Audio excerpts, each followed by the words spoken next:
विचारपीठावरील सर्व ताई, विचारपीठासमोरील सर्व ताई आणि त्यांच्या शेजारी बसलेल्या सर्व आमच्या दादांना जय जिजाऊ. स्वराज्य संकल्प शहाजीराजे, स्वराज्याची प्रेरणा असणारे राजमाता राष्ट्रमाता जिजाऊ साहेब, स्वराज्य संकल्पना सिद्धीस नेणारे स्वराज्याचे पहिले छत्रपती श्री शिवाजी महाराज आणि निर्भीडपणे कसं जगावं हे जगाला शिकवणारे दुसरे छत्रपती संभाजीराजे, या करवीर नगरीचे शाहू महाराज, या सर्वांना मानाचा मुजरा करते आणि माझ्या छोट्याशा विचारांना सुरुवात करते. मी फार कोणी मोठी नाहीये, तुमच्यातलीच एक आहे, जिजाऊची लेक आहे आणि म्हणूनच या ठिकाणी हक्काने उभी आहे.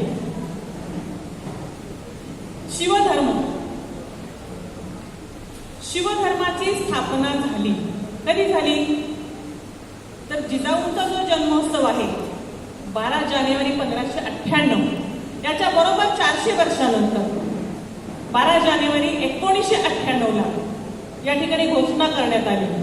त्यानंतर अनेक शिवधर्म परिषदा घेण्यात आल्या.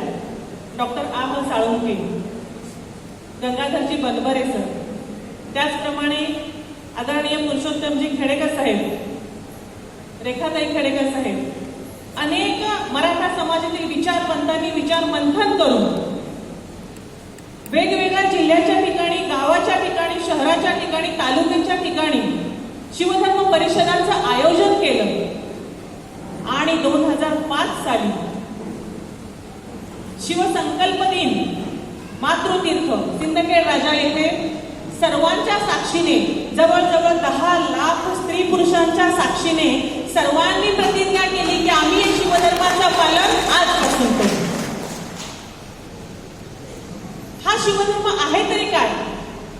आपण फक्त म्हणतोय शिवधर्म, तर या पाठीमागची मूळ प्रेरणा आहे जिजाऊ साहेब. एका मातेला, एका स्त्रीला केंद्रस्थानी मानून, तिला प्रेरणास्थानी मानून आपण या धर्माची स्थापना केली. हे इतर धर्मांपेक्षा वेगळं विशेष आपल्या धर्माचं आहे. आणि शिव हे नाव का दिलं असेल तर शिव हा सृष्टीचा निर्माता आहे. शिव म्हणजे आपला एक कर्तृत्ववान असा प्रेरक पूर्वज आहे. त्या शिवाचा जो वाहन आहे ते नंदी आहे आणि नंदी म्हणजेच बैल, जो कृषी क्षेत्राशी संशोधित आहे, संबंधित आहे. आणि आपला हे सर्वत्र मराठा समाज आहे तो कृषी क्षेत्राशी संबंधित आहे अधिकाधिक प्रमाणामध्ये, आणि म्हणून आपण हे नाव निवडलेलं आहे. आणखीन काय असेल तर शिव आणि पार्वती या दोघांचा संसार बघा. शिव पार्वतीची कदर करतात, पार्वती शिवाचा आदर करते. हेच तर आपल्या मुलांना शिकवायचे. घरामध्ये आपल्या पत्नीने आपल्या पतीची कदर केली पाहिजे आणि पतीने आपल्या पत्नीचा आदर केला पाहिजे. म्हणूनही त्यांना या ठिकाणी केंद्रस्थानी घेतले. साहित्य, कला, अनेक ठिकाणी शिवाचं तांडव नृत्य तुम्हाला माहित आहे. तर सृष्टीशी सुद्धा तो बांधिलकी पत्करलेली आहे. शेतीशी त्यांचा संबंध आहे आणि त्यांचे हे उपकार विसरता कामा नये ही कृतज्ञता व्यक्त करण्यासाठी सुद्धा आपण शिव हे नाव ठेवलेलं आहे.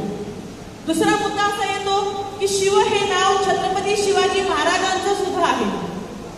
शेतकऱ्यांच्या भाजीच्या देठाला सुद्धा हात लावायचा नाही ही नैतिकता ज्या व्यक्तीच्या अंगात आहे, त्या नैतिकता असणाऱ्या व्यक्तीचं नाव हे शिव या नावापासून शिवाजी ठेवलं गेलेलं आहे. या शिवधर्मामध्ये काय सांगितलेलं आहे आपल्याला? या शिवधर्मामध्ये माणसाने कसं वागावं हेच फक्त सांगितलेलं आहे. तुम्हाला या ठिकाणी विविध विधी आणि संस्कार सांगितलेले आहेत. या ठिकाणी काय विधी आहेत आपल्याकडे? विवाह विधी असेल. विवाह करताना कुठलीही काळ वेळ ठरवताना वधू आणि वर यांची सोय आणि त्यांच्या कुटुंबियाची सोय हे बघून तुम्ही ठरवा. पत्रिका बघा, ग्रह बघा, तारे बघा, या गोष्टीची आवश्यकता नाही. शिवसप्तक म्हणा आणि फुलांचा वर्षा वधूवरावरती करा. तांदूळ वाया घालवू नका. तेच कुणाला तरी पोटाला मिळेल आणि त्या ठिकाणी त्यांचं पोट भरेल. ही संकल्पना आपल्याकडे आहे. गृहप्रवेश जरी करायचा असेल तरी सुद्धा एखादी चांगला दिवस बघा आणि प्रत्येक आपल्या विधीच्या वेळेस आपण जिजाऊंचं, छत्रपती शिवरायांचं पूजन करायचंय आणि जिजाऊ वंदनेनं सुरुवात करायची. जिजाऊ वंदनेचा अर्थ आपल्या मुलांना एकदा समजावून सांगा. दररोज घरामध्ये शुभंकरोती म्हणताय ना, त्याच्याऐवजी दररोज जिजाऊ वंदना म्हणा. देवपूजेमध्ये एक एक तास वेळ वाया घालवण्यापेक्षा आपल्या मुलांना शेजारी बसवून, नातवंड असेल तर नातवंडांना शेजारी बसवून कधीतरी शिवधर्माविषयी सुद्धा बोला. त्यांना कळू द्या, आपल्या लहान लहान मुलांना सुद्धा.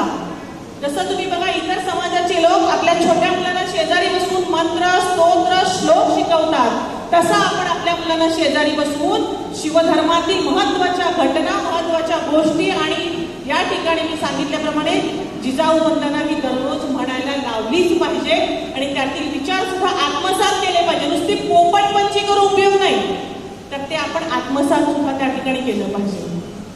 शिवधर्म काय सांगतोय? अवयव दान करा. शिवधर्म देहदानाची संकल्पना राबवतात. चीन मधल्या एका उद्योजकाने तशी 1.5-2 करोडची गाडी मी या तारखेला जमिनीमध्ये दफन करणार आहे म्हणून सांगितलं आणि त्याची दफन सगळ्या चीन मधल्या वृत्तपत्रांनी घेतली. मी एवढी मोठी कार दफन करतोय, आम्हाला तरी ते वापरायला एखाद्या धर्मादाय संस्थेला दे,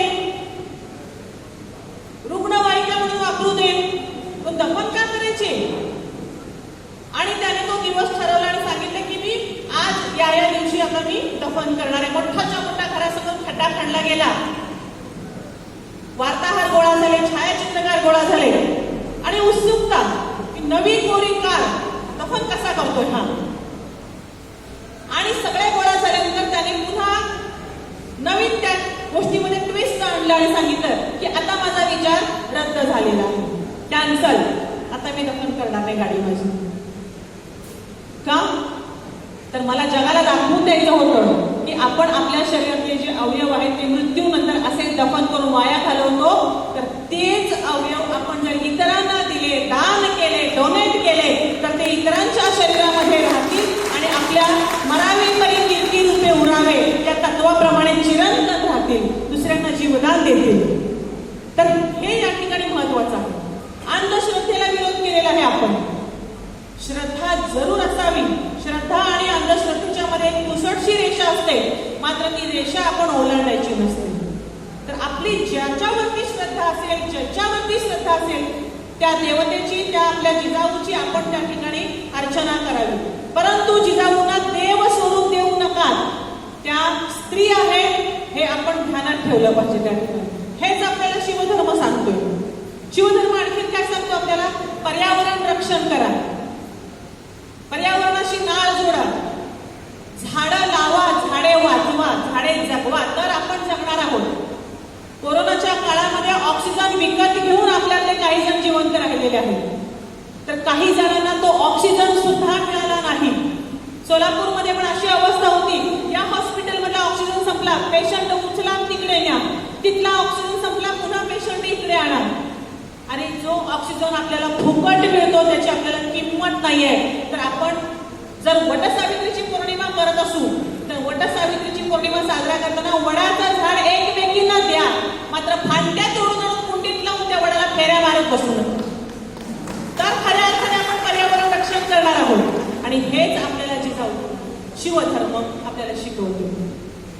वेगळं काहीच नाही याच्यामध्ये आपल्याला. तर आपल्याकडे जे सणवार असतात, गुढीपाडव्यासारखा सण आहे, वसंतोत्सवाचं आपण स्वागत करतो त्या ठिकाणी. वसंत ऋतू आलेला असतो, बहर आलेला असतो आणि म्हणून आपण साडी नेसवताना पण काही लोकांनी वेगवेगळ्या कल्पना केल्या, पण तो घट जो असतो आपला तो या ठिकाणी स्त्रीचं मस्तक आणि स्त्रीला दिलेलं ते एक मोठेपण आहे, तिचा तो सन्मान आहे, असं शिवधर्म पुस्तकामध्ये मी स्वतः वाचलेलं आहे. तुम्ही घटस्थापना जेव्हा करता तेव्हा निसर्ग पूजनच म्हणता तुम्ही पर्यायाने. आपल्या मुलांना उसाला डोळे असतात आणि ते डोळ्याला ऊस फुटतो हे माहीत नसतं. भुईमुगाच्या शेंगा जमिनीत असतात का वर असतात माहीत नसतं. दूध कुठून येतं पण एखाद्या मुंबईतल्या मुलाला विचारलं तर गवळी देतो म्हणून सांगतो.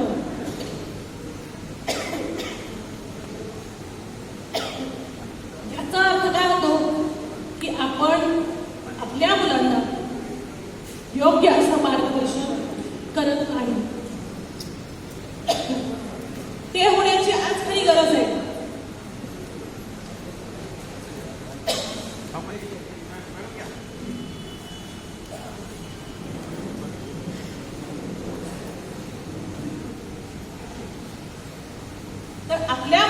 कळलं पाहिजे, आपल्याला शेती असो किंवा नसो, आपल्या मुलाची नाळ ही मातीशी जोडली पाहिजे.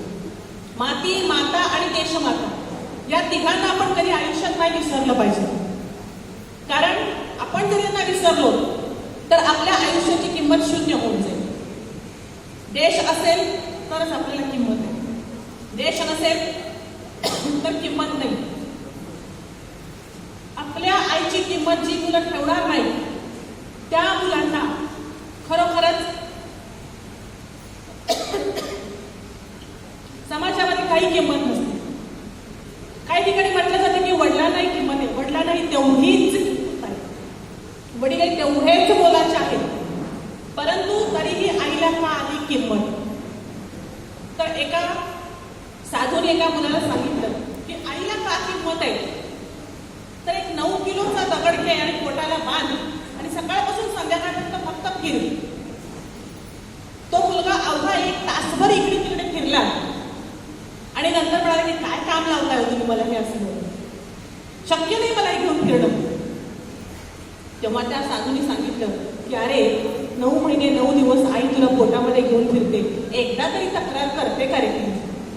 आणि म्हणून आईचा 1% फक्त जास्त आहे.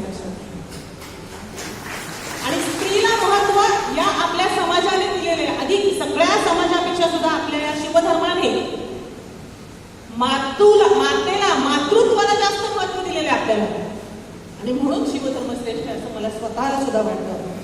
तुमचा शिवधर्म, माझा शिवधर्म, आपल्या सर्वांचा शिवधर्म एकच आहे, तो वेगळा असूच शकत नाही. या शिवधर्माची जी प्रेरणा आहे त्या जिजाऊ साहेब आणि त्या जिजाऊ साहेबांनी केलेले छत्रपतींवरती संस्कार आणि त्या संस्काराची आज असल्याने गरज, खूप मोठी गरज आहे आज. जिजाऊबद्दल एवढंच म्हणता येईल, जिजाऊ तुम्ही नसतात, जिजाऊ तुम्ही नसतात तर दिसले नसते मंदिराचे कळस, जिजाऊ तुम्ही नसतात तर दिसली नसती अंगणातली तुळस. जिजाऊ तुम्ही नसतात तर दिसले नसते शिवराय आणि शंभू छावा. जिजाऊ तुम्ही नसतात तर दिसले नसते शिवराय आणि शंभू छावा. जिजाऊ तुम्ही नसतात तर मिळाला नसता स्वराज्याचा ठेवा, मिळाला नसता स्वराज्याचा ठेवा. आपण खूप भाग्यवान आहोत या महाराष्ट्राच्या मातीत जन्मलो, कारण ही महाराष्ट्राची पावन माती, सह्याद्रीच्या दऱ्याखोऱ्यात वावरणाऱ्या या मावळ्यांच्या आणि त्या मावळ्यांना मार्गदर्शन करणाऱ्या शिवाजी महाराजांच्या आणि त्या शिवाजी महाराजांच्या प्रथम गुरु असणाऱ्या जिजाऊ साहेबांच्या. शिवाजी महाराजांचे प्रथम गुरु कोण असतील तर फक्त आणि फक्त जिजाऊ साहेबच आहे, आणि दुसरे गुरु कोण असतील तर फक्त आणि फक्त शहाजी राजेच आहेत, दुसरे कुणीही गुरु नाही. या सर्वांच्या पदस्पर्शाने पावन झालेल्या या भूमीत आपण जन्मलो, म्हणून आपण भाग्यवान आहोत. जिजाऊने काय केलं बरं सांगा तुम्ही मला. जिजाऊने आपल्या मुलावरती लहानपणापासून सर्वांमध्ये मिळून मिसळून वागण्याचे संस्कार दिले. अगदी छोटे असताना सुद्धा शहाजी राजांनी त्यांना बंगळूरला गेलं, वेतन देऊन शिक्षक नेमले. मला वाटतं पहिल्यांदा घडलीच घटना की वेतन देऊन शिक्षक नेमले. ते एकट्या शिवाजी महाराजांना शिकवत होते का? नाही, तर त्यांनी जे सरदार होते त्या सरदारांच्या सर्व मुलांना त्या ठिकाणी शिवाजी महाराजांसोबत शिकायला ठेवलं. का ठेवलं तर ती सर्वसमावेशकता यायला पाहिजे, मिळून मिसळून वागण्याची बुद्धी आली पाहिजे आपल्याला. आणि म्हणून त्या ठिकाणी त्यांना लिपी शिकवली गेली, ब्राह्मी असेल, देवनागरी असेल, मोडी असेल. शिवाजी महाराज हे अनल्पदी बुद्धीचे होते. अनल्पदी म्हणजे काय? ही म्हणजे बुद्धी. अनल्प म्हणजे काय? अल्प नाही ती बुद्धी. आज एक अक्षर शिकवलं तर ते दुसऱ्या दिवशी दुसरं अक्षर अगोदरच लिहून ठेवायचे, एवढी प्रचंड मेधावी बुद्धीचे होते ते. अशा छत्रपतींना घडवणं म्हणजे काही साधी गोष्ट नसते. त्यासाठी जिजाऊ आणि शिवराय, जिजाऊ आणि शहाजी राजेच व्हावं लागतं. आपणही असंच म्हणतो, शिवाजी महाराज आज तुम्ही जन्माला या, शिवराय आज तुमची महाराष्ट्राला गरज आहे. अरे पण त्यासाठी आपल्याला काय करावं लागेल? प्रत्येक पुरुषाला शहाजी राजे व्हावं आणि प्रत्येक स्त्रीला जिजाऊ व्हावं लागेल, तरच तिच्या खुशीतून छत्रपती शिवाजी महाराज जन्माला येतील. कारण ते घडवण्याचं फळ पण आमच्यामध्ये पाहिजे. आज आपण जेव्हा पाहतो की आपल्या मुलाला जन्मलेल्या छोट्या मुलाला सुद्धा खाऊ घालताना ती माता समोर मोबाईल धरते आणि आज खाऊ घालते. सांगा काय घडणार आहे भविष्यात पुढे त्या बालकाचं? काय चित्र असेल? लहान मुलं रडतात, काम करू देत नाही, काय नाही, मोबाईल द्यायचं, ते गेम खेळत बसतात. त्यांचे डोळे खराब होतात, त्यांची मान खराब होते, त्यांचे हात दुखतात, त्यांच्या मेंदूवरती परिणाम होते. अशी पुढची पिढी आपल्याला घडवायची आहे का? तर मन, मनगट आणि मस्तक मजबूत असेल अशी पिढी आपल्याला घडवायची. आणि त्यासाठी पुन्हा परत आपल्याला मध्ययुगीन काळाकडे जावं लागतं, की जिजाऊच्या संस्काराकडे जावं लागतं. जिजाऊने जे संस्कार घडवले, अंधश्रद्धा निर्मूलनाचा सर्वात मोठा संस्कार जर कोणी घडवला असेल तर तो जिजाऊ साहेबांनी. बंगळुरूहून जेव्हा 11व्या वर्षानंतर छत्रपती शिवाजी महाराजांना शहाजी महाराजांनी पुणे परगणा येथे पाठवून दिलं. सोबत जिजाऊ साहेब होत्या. अशी काही माणसं होती की जी दिसायला सामान्य होती पण कर्तृत्वाने मात्र असामान्य होती. त्यांच्याबरोबर छत्र चामर दिली आणि त्यांना सनय ही पदवी लावून पाठवली. सनय, नय म्हणजे राजनीती, राजनीती सोबत राजनीतीचं प्रशिक्षण घेऊन राजा होण्यासाठी पात्र झालेल्या त्या शिवाजी महाराजांना छत्र चामर देऊन पाठवले. त्याचसोबत त्यांनी राजमुद्रा दिली. शहाजी राजांनी शिवाजी राजांना राजमुद्रा दिली. काय दिली? प्रतिपच्चंद्र लेखे व वर्धिष्णू विश्ववंदिता शाह सुर शिवसैषा मुद्रा भद्राय राज. मी मध्यंतरी एकदा असंच आपल्या सेवा संघाच्या कार्यक्रमामध्ये होते आणि मग असाच विषय निघाला की राजमुद्रा म्हणा. ते म्हणाले राजमुद्रा. म्हटलं अहो असं नाही, राजमुद्रा आपली जी शिवाजी महाराजांची राजमुद्रा ती म्हणा ना. ते म्हणत नाही आम्हाला नाही. म्हटलं पुढच्या वेळेस हे उत्तर नकोय. आणि नंतर त्यांनी ती राजमुद्रा पाठ करून मला दाखवलं.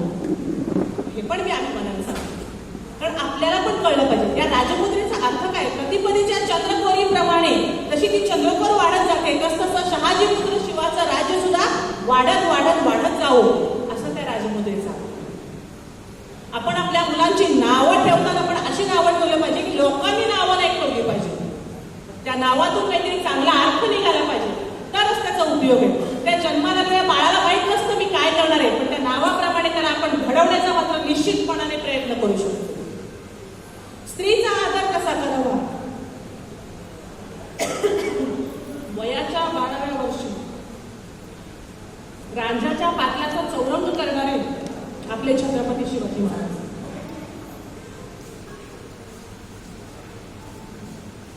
मला सांगा, 12 वर्षाच्या मुलाला न्यायासनावरती बसवण्याचं धाडस करणारे जिजाऊ साहेब, त्यांचा किती विश्वास असेल आपल्या मुलावरती. हा विश्वास आपण पण आपल्या मुलांवरती दाखवला पाहिजे. मुलांवरती विश्वास ठेवा, मुलांचे मित्र व्हा.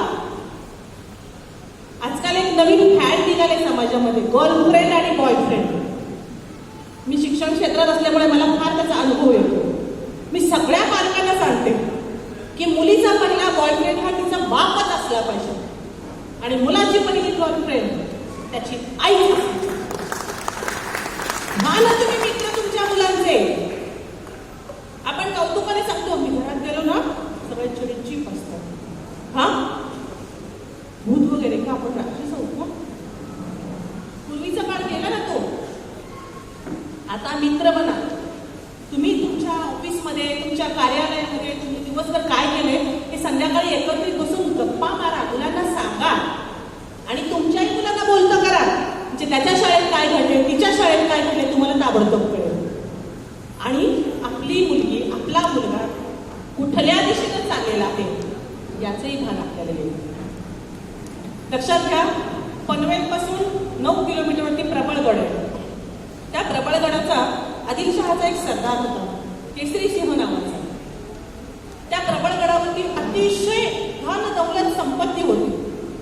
प्रचंड सधन असा तो किल्ला होता आणि तो किल्ला छत्रपती शिवाजी महाराजांनी जिंकला. त्यामध्ये तो केसरी सिंह मारला गेला. असं म्हणतात की सोन्याच्या कांड्या सुद्धा त्या ठिकाणी होत्या. आपल्याला जिलेटिनच्या कांड्या मिळतात, पण सोन्याच्या कांड्या सुद्धा त्या ठिकाणी होते. आणि जेव्हा तो केसरी सिंह मारला गेला तेव्हा त्या केसरी सिंहाची 2 छोटी छोटी मुलं होती आणि त्याची आई होती, वयस्कर आई. ते घाबरून बसले, आता पराभूत राजा, माझा मुलगा तर गेला, आता माझं काय खरंय. ती 2 नातवंडाला घेऊन लपून बसली. शिवाजी महाराजांना जेव्हा ही गोष्ट कळली तेव्हा त्यांनी त्यांना शोधून काढलं. त्यांच्या आईला वाकून नमस्कार केला आणि सांगितलं, स्वराज्यात तुम्ही घाबरू नका. त्यांना पालखीची सोय केली, त्यातमध्ये बसवलं आणि त्यांच्या मूळ गावी देऊळगावला पाठवून दिलं. या गोष्टी आपल्या मुलांना सांगा. आपल्याकडे सांगण्यासारखा एकच अफजल खानाचा वध. निश्चितपणाने अफजल खानाचा वध आहेच, परंतु बाकीच्याही गोष्टी आपण सांगितल्या पाहिजेत ना. आपण त्या गोष्टी सांगत नाही. सावित्रीबाई देसाई, जिला आपण रायबागन म्हणतो, त्या रायबागांच्या युद्ध जेव्हा केलं सपूजी गायकवाडांनी आणि सपूजी गायकवाड जिंकल्यानंतर कसं असतं, माणसाला थोडासा उन्माद येतो. मी जिंकलो, निवडणुका जिंकल्या कसा असता आपण बघतो, तसाच प्रकार असतो. त्या उन्मादामध्ये त्यांनी त्या सावित्रीबाई देसाईंशी बद सुलूक केला. त्यांना कोबाडीत मारलं सर्व महिलांना आणि त्यांना बंदी बनवलं.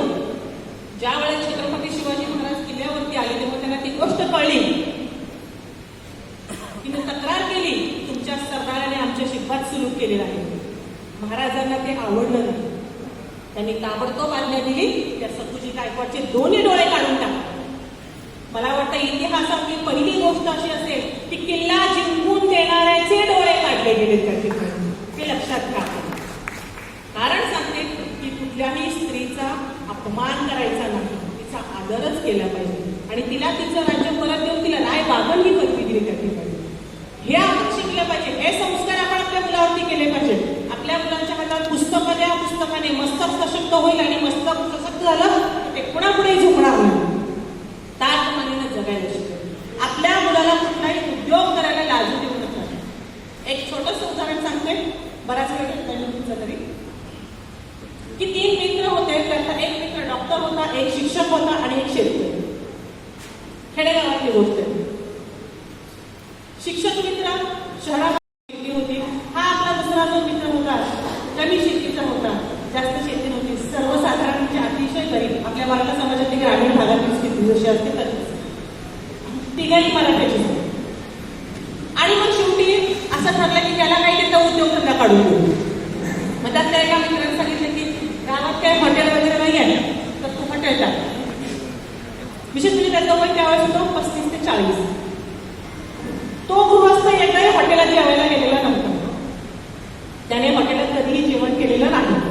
त्याने सांगितलं की मी कसं काय हॉटेल काढू, मला काहीच माहित नाही आता, मी कधी हॉटेलात जेवलोच नाही आहे. नाही, आणि तुला भांडवल देतो, एखादा वस्ता बघून देतो, तू हॉटेल सुरू कर. बट टाकलं. दुसरा शिक्षक मित्र म्हणलं की मी पण कर्ज काढतो. त्याने 20,000 कर्ज काढलं आणि त्याला देऊन टाकलं.